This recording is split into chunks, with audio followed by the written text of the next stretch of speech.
Good afternoon. Minneapolis is experiencing hard times right now. Together as a community, we are going through something no community wants to have to face together. We love Minneapolis. We love the best of Minneapolis. And the best of Minneapolis is our people, our hearts and our minds, and our ability to grieve, and our ability to celebrate, and our ability to come together, and our ability to confront one another when needed with love and with dignity and with respect. This is the dignity and the love and respect that every single soul in the city of Minneapolis carries every single day. And it's in that spirit, and that heart that we offer to this process. All of us get to offer to this process, to the family who is grieving, to a community with open wounds that are trying to grieve themselves, to officers who work every day to protect our peace, to neighbors who understand that their neighbors need room and space and time to grieve. It is the dignity of neighborliness. It is the dignity of community. It is the dignity of the city of Minneapolis. That is what we are working with today. That is what we bring to this situation. It is that strength that will carry us through as a community.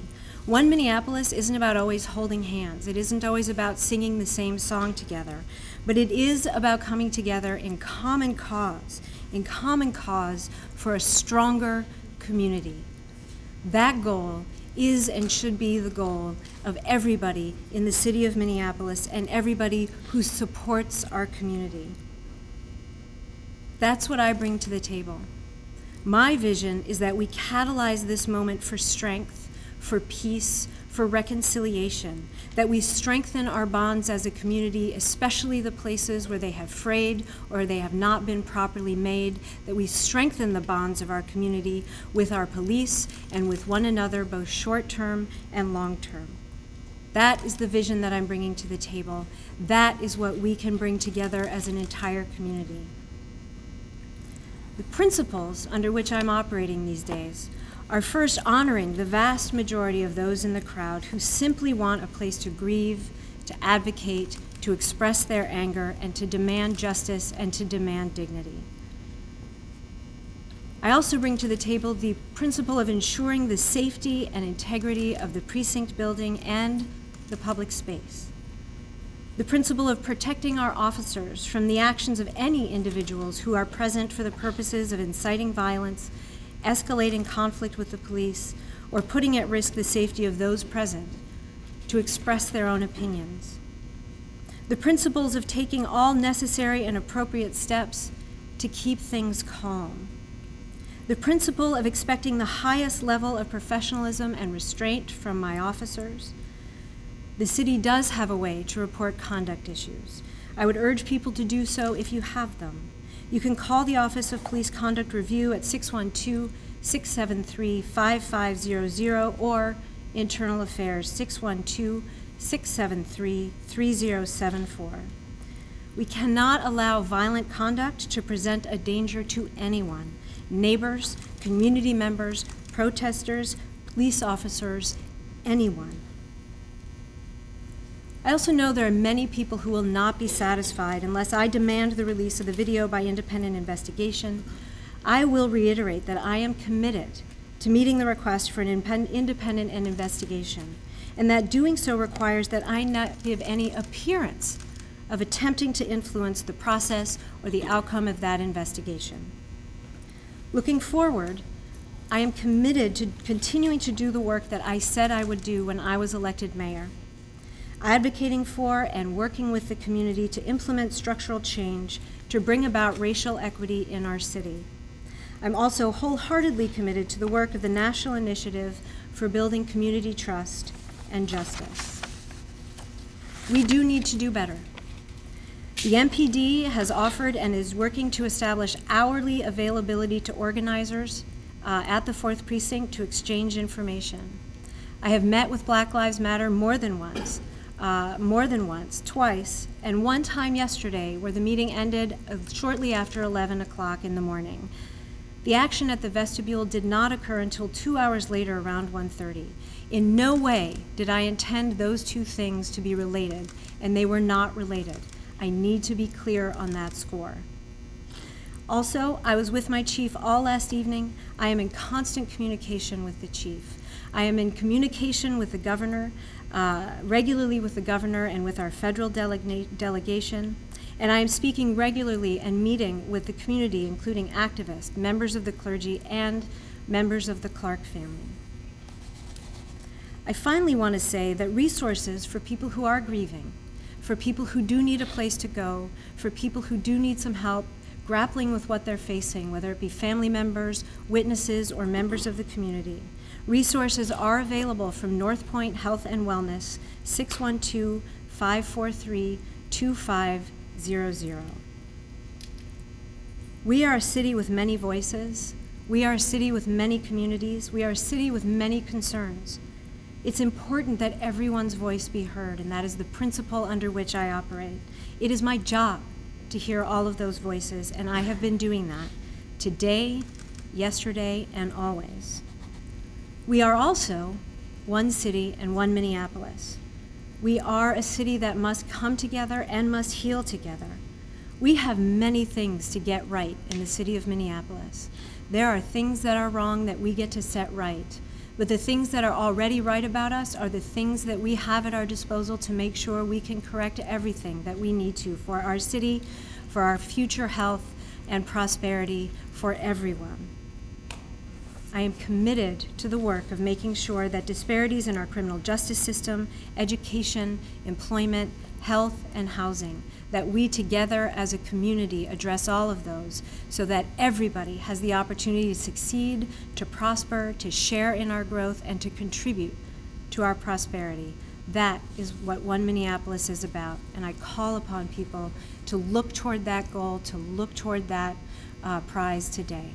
Thank you. Chief Harteau. Thank you, Mayor. Good afternoon. So we want to keep you updated on information, and I want to talk a little bit about what occurred last night. As you know, most people were peaceful. We had upwards of 400 people at a given time, but some were violent. Several threw bottles, hundreds of rocks, and over a dozen of real large-scale bricks. We did want to bring one sample because I know that people think, when they think rock or brick, this is what we're talking about. Okay, this caused a lot of damage and has the potential to harm one significantly. Thank you, John. Not only were dozens of officers sprayed, because we had one officer hit with an irritant who actually had to be treated. Other officers were sprayed, and people in the crowd were impacted by those who were spraying an irritant from the other side of the fencing within the crowd. I've heard complaints from other protesters about the behavior of other people within the crowd. They were attempting to help and get them to stop being violent and to allow them to have their voices be heard. Officers used, so here's how the officers responded last night. They did use a chemical irritant, certainly when people were throwing rocks and damaging a property and things began to escalate. We used 2 marking rounds, which we fired to identify those in the crowd who hit the police with rocks and damaged property. The current estimate of the damage thus far is 12 squad cars with significant damage at an estimated number of $25,000. 2 portable cameras were damaged at $13,000. Currently, we have precinct damage of a broken window, damaged fence, a retaining wall is totaled. I do not have the total of that damage. We have no estimate as of yet. Late last night, after many protesters had already left, there were 3 Molotov cocktails thrown at officers, while simultaneously several shots were fired from just east of the precinct.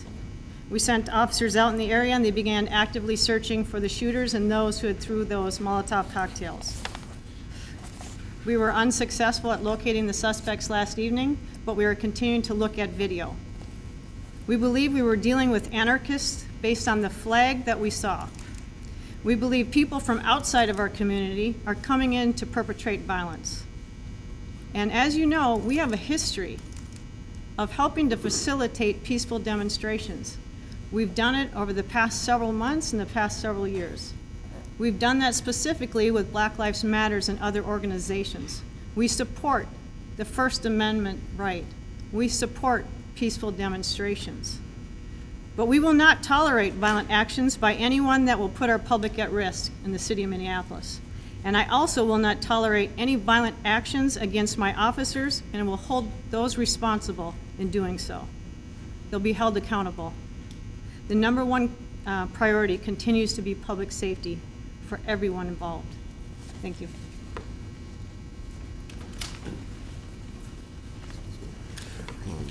My name is Ezra Highland, and I'm a longtime Minneapolis and North Minneapolis resident, and I've been asked to give a community perspective.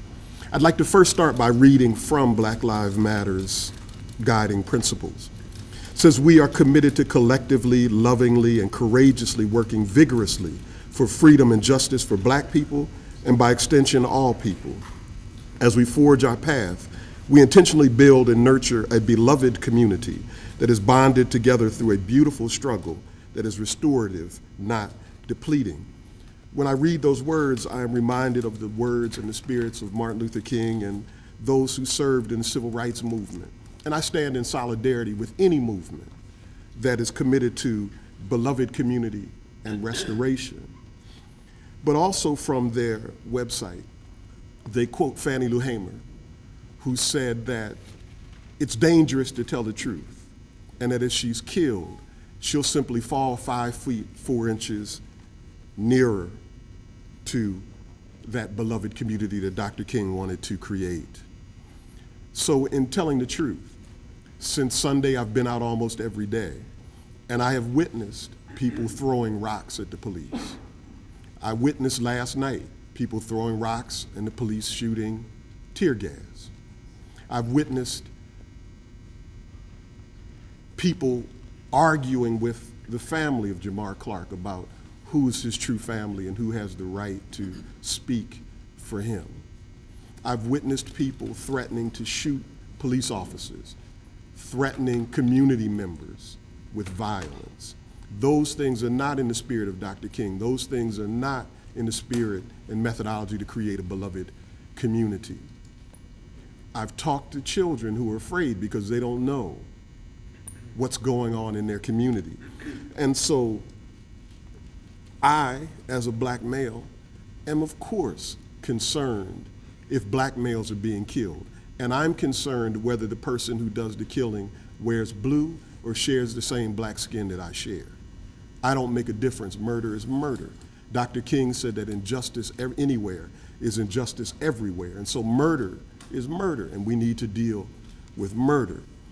But this idea that because there's a movement, because there's a crowd, some people have used this as an opportunity not to seek justice for Jamar, but I really believe that they're using this as an opportunity to express frustrations and in some cases, there was a thing when I was growing up, we talked about people take a couple of drinks and then they would act out the way they wanted to act and blame the alcohol.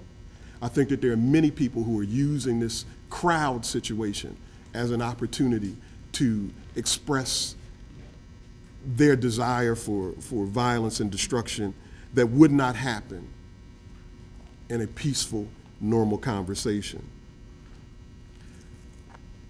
I hope and I pray that there will be truth and justice for Jamar, but I also hope and pray that the people who are committed to violence and who are not part of the true aims of Black Lives Matters remove themselves from the situation. And I would also like the young people who are part of Black Lives Matters to go study the COINTEL program. And you'll find out that there are people who are known as agent provocateurs who have no desire to meet the righteous goals of the movements that they join, but simply come to subvert them and to take them in directions that are destructive as opposed to being constructive. So I thank you. I pray for peace. I pray for truth. And I hope that soon we will be able to get back to the business of trying to build Minneapolis and Minnesota into the type of community and the type of state and city that it can be. Thank you. Can you spell your name for us? It's EZRAHYLAND.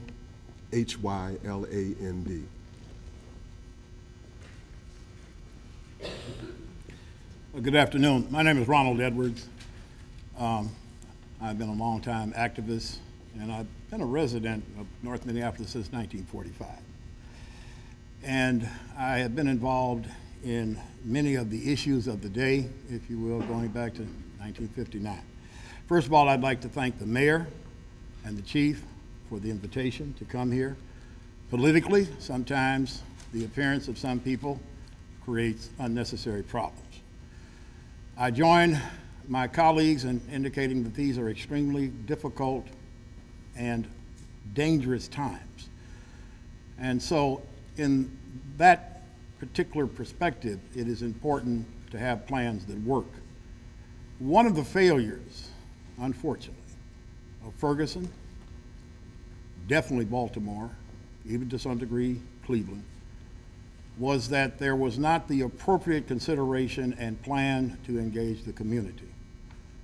I have to say, and I bring over 57 years of experience, that the administration, both of city government, the council, the chief, and et cetera, have developed a plan and are making every opportunity and taking every course of action to not allow for a Ferguson or a Baltimore or a Cleveland to take place in this city. I love this city, and I certainly love the North Side. But I have to join my colleague. I have seen actions and conducts which are troubling. I applaud the governor, Mark Dayton, for rejecting even the consideration that National Guard troops be called. I was here 47 years ago when National Guard troops were on the streets of North Minneapolis. People tend to forget that. It was not a very pleasant scene. The conditions were volatile. For those of you in the room who have not seen it, some of you I assume are military, it is not a comfortable feeling when you see a Jeep driving up and down the street with at least 3 military personnel and a .30 caliber machine gun. We had that in North Minneapolis. We were angry 47 years ago. We felt disillusioned, but at the same time, we had a sense of perseverance. We had a sense that something would happen and something would change.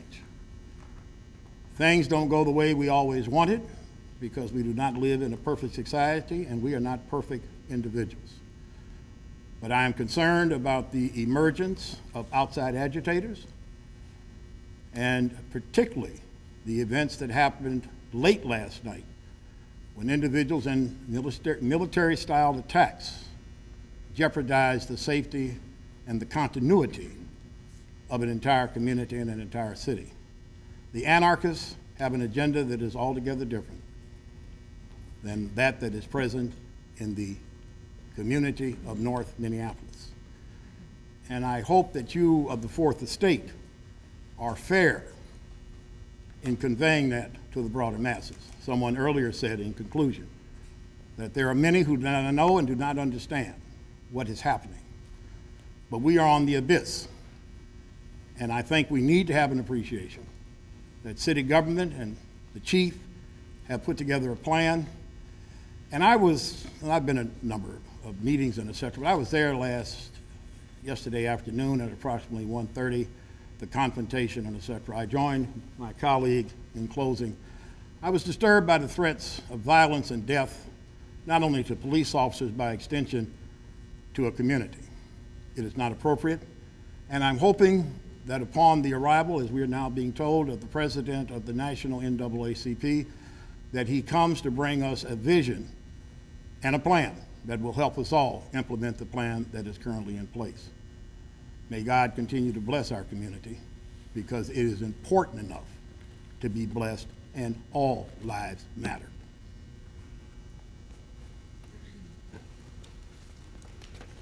Hello, my name is Barbara Johnson, Minneapolis City Council President. I'm joined by Councilmember Blong Yang, the Chair of the Public Safety Committee. Blong and I represent North Minneapolis. I really just want to be very brief and say that while people choose to exercise their right to free speech in North Minneapolis, please never lose sight of the fact that the 4th Precinct continues to be responsible for the safety of the people of North Minneapolis. We need access to our police, and they need access to us. Thank you. I We can open it up for a few questions if you have. Being as the police chief, do you ever intend to release the police tapes of this incident? Or Of you this never? incident? Yeah. That's under discussion right now. We're looking at those videotapes. Well, why Which have incident they are you not come referring to, out? sir? Why have they not the- come out at this point? Could Which- you clarify the yeah. incident you're speaking Thank you. of? The incident of the shooting of the guy. We can make that available. The investigation. Oh, I'm sorry. Okay, we're talking about two different things. That is under the umbrella of the Bureau of Criminal Apprehension. And what is their reasoning for not releasing it? You'd have to ask them. Chief Hodges, you're facing a lot of pressure politically from people, SEIU, for example, today asking that you more directly engage to de-escalate the situation, and also people were at your house last night asking for a more kind of visible presence here. How are you reacting to some of those pressures from people who say, well, they were your supporters on the campaign and they want to see more from you in this situation? My first and foremost consideration is the safety of the people of the city of Minneapolis.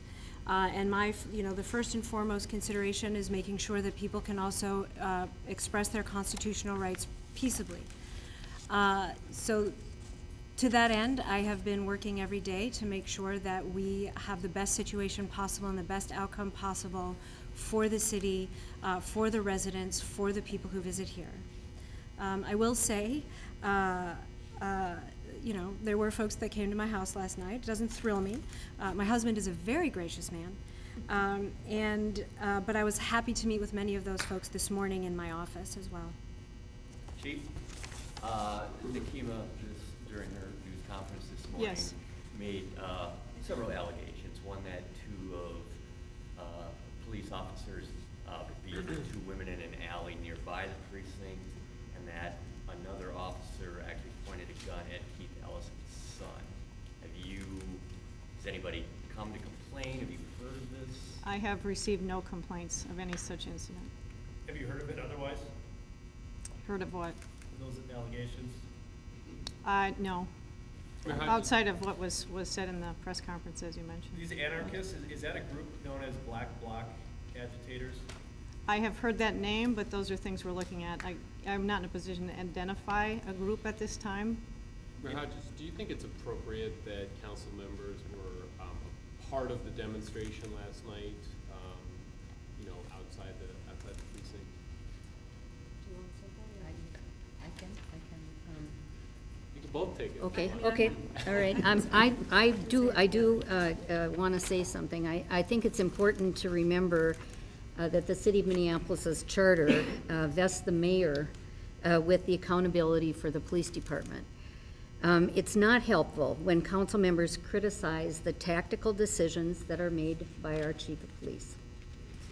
And I would add to that, I've been in constant communication with Chief Janae Harteau. She is responsible for the tactical decisions of the Minneapolis Police Department. I am accountable for the decisions of the Minneapolis Police Department. And just the distinction you're drawing there, Councilmember Johnson, is that the council is more independent of the police force than the mayor, or I just want to make sure I understand what you're trying to. The city charter, the mayor is accountable for the police department, for the oversight of the police department. The chief is responsible for police decisions, active tactical decisions that are made. The council's only authority over the police department is its budget. Right, but does it sort of set up a bit of an awkward situation where, council members are out there on the outside of the precinct? It is very awkward. Okay. Thank you. Chief Harteau, right now, are officers at the 4th Precinct able to handle any incidents that don't directly deal with the protesters? And also, are you having to divert officers from other precincts to cover the 4th? We have had to make contingency plans to allow for adequate coverage for 911 response. We've been able to do so rather well with existing resources, with minimizing any type of pull from anywhere else in utilization in overtime and such. To follow up as well, we've seen extra patrols with ambulances beyond the usual patrols that might accompany a shooting call or a stabbing call. What can you tell us about that? Are officers having to go out with ambulances that may not usually? There was a request at one time. Do you want to speak to that? Because this is my Deputy Chief of Staff, Madera Arredondo. To your question, yes. Since Sunday, paramedics crews, both HCMC crews and North Memorial crews, were given the assistance of escorts for squads to assist them on medical calls, particularly where they felt that maybe their ability to give medical care services might either be threatened or limited. So we have been monitoring that and reassessing that each morning, but certainly that has been in place since Sunday. Is it the majority of calls? I'm sorry? Is it the majority of calls that officers are tagging along with paramedics for?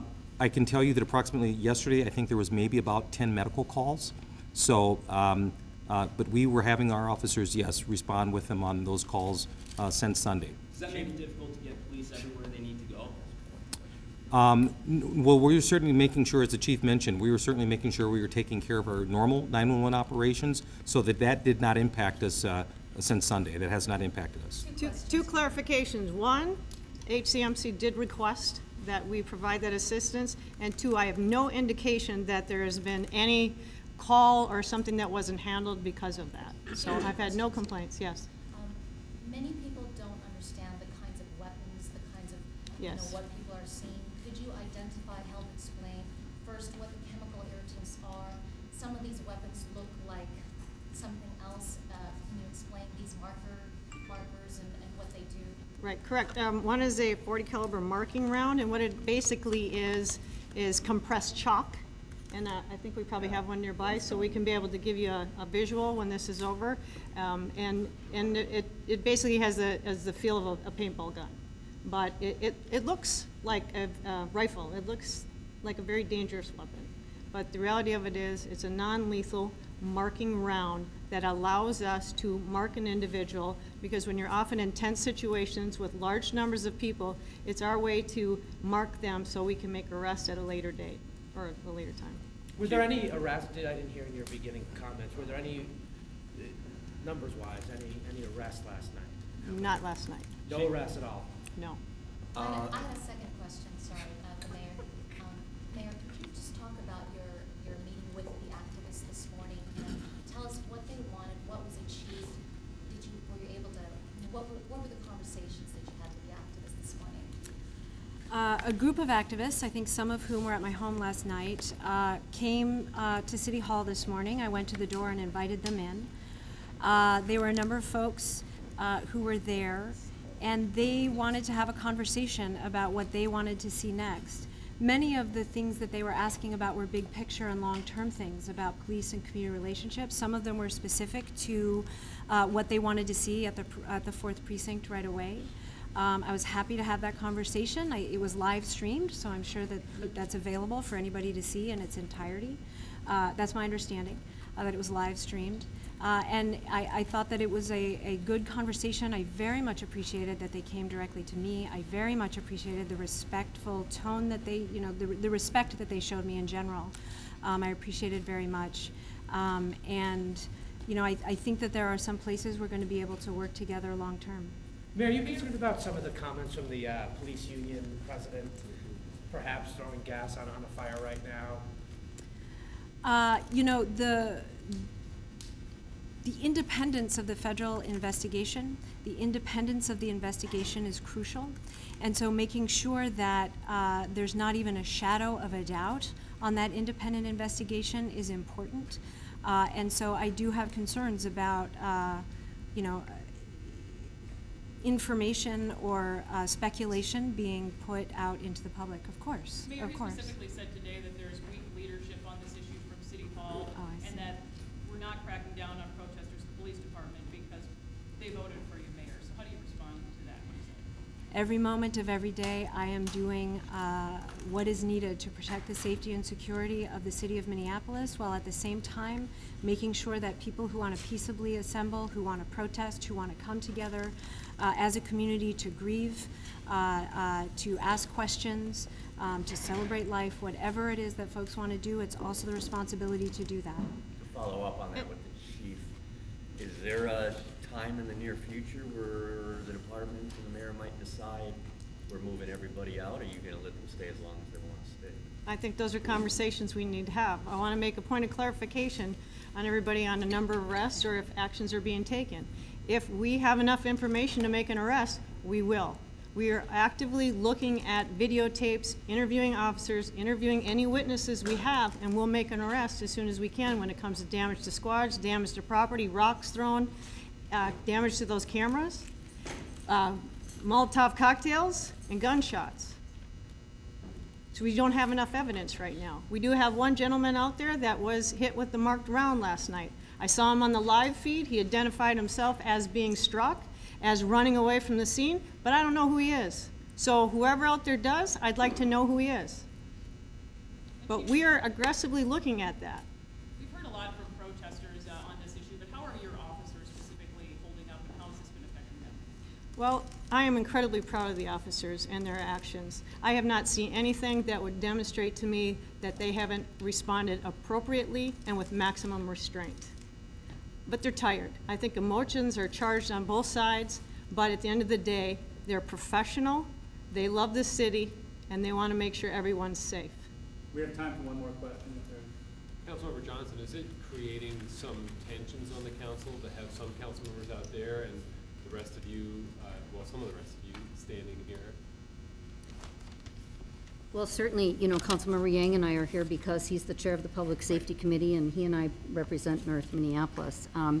But it is a challenge for us when we have the presence of our colleagues, some of our colleagues, in a situation that is, in the end, last evening, an unsafe situation. So I just think people need to act responsibly about what their duties are, and understand this is a very troubling challenge for the community that Councilmember Yang and I represent. This is our 4th precinct. Our citizens get police service from this precinct, and we depend on that.